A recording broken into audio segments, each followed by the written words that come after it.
Hello there, welcome to today's video. In today's video, I am gonna be showing how I made the sweater that you will see in this video.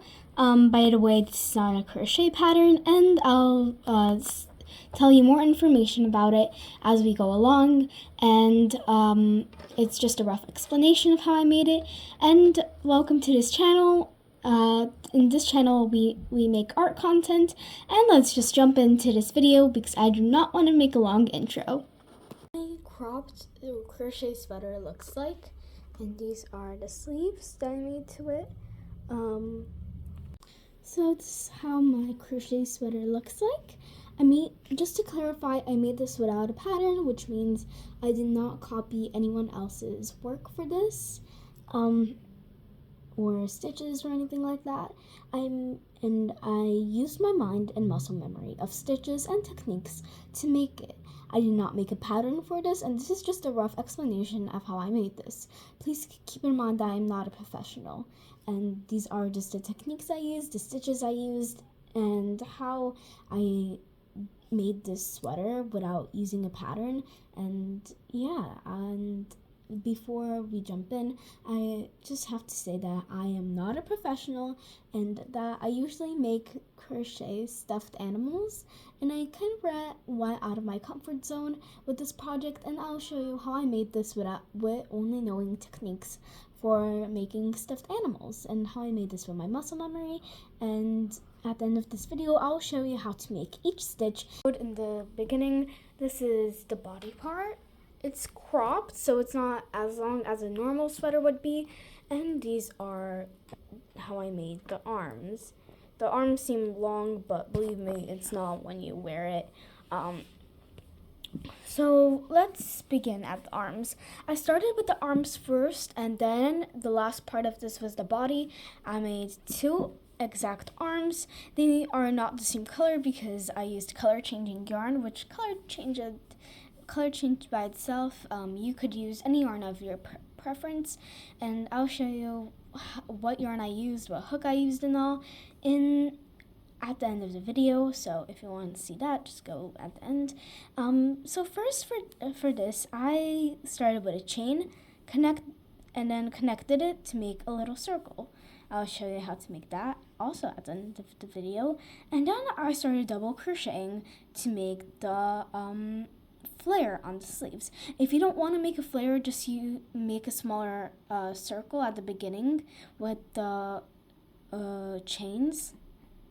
And then I started double crocheting, and then around where I wanted the flare to end, I decreased, and then for the whole entire arm, I just double crocheted until my arm ended, and I had to connect the sweater to it.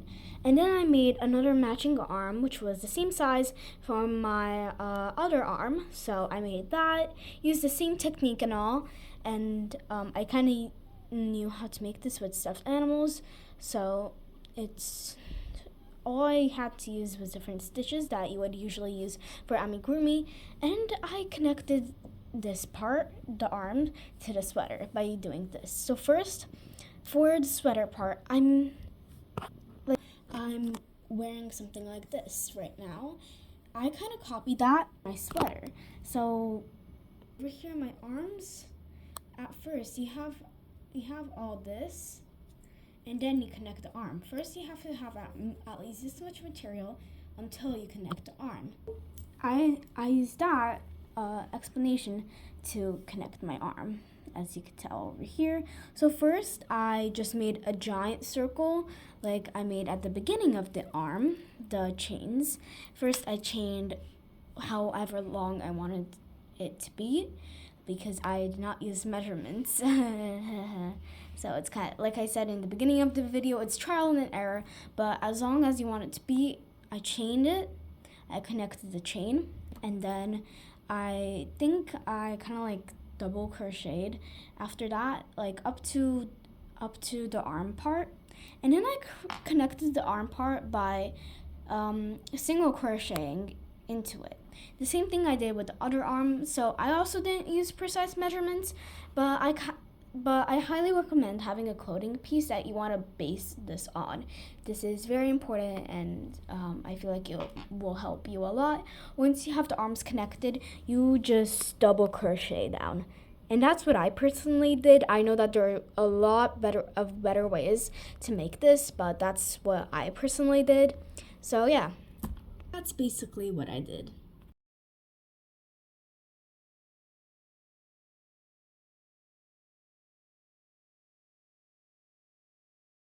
I was partially right when I said I did not use any measurements. I was partially right.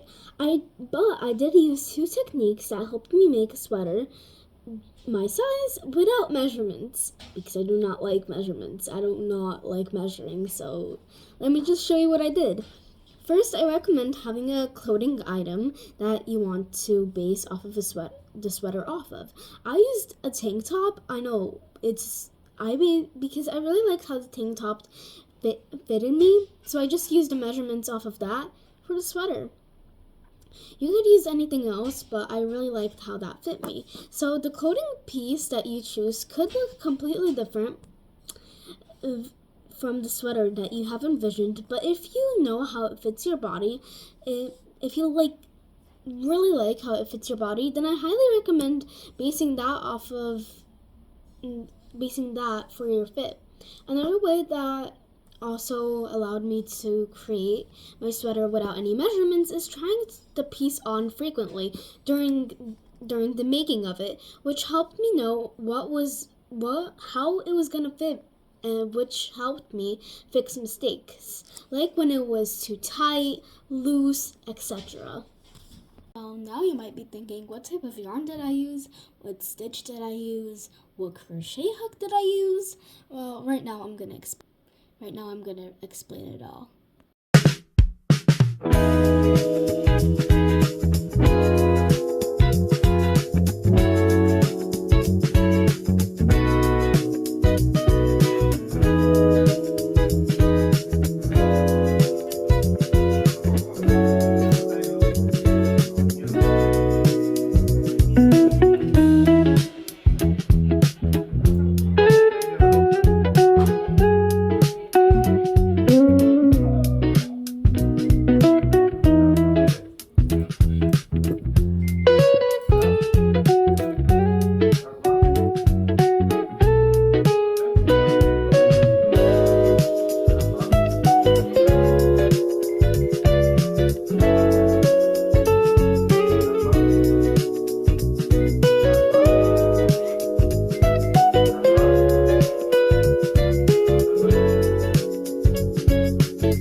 much for watching. I hope you enjoyed this video, and I hope this helped at least a little bit. And if you liked this video, maybe subscribe, but that's up to you. And if you liked this video, please like. It helps my channel a lot because my channel is thriving, and let's just hope for the best. Thank you so much for watching, and consider watching my other videos. Thank you.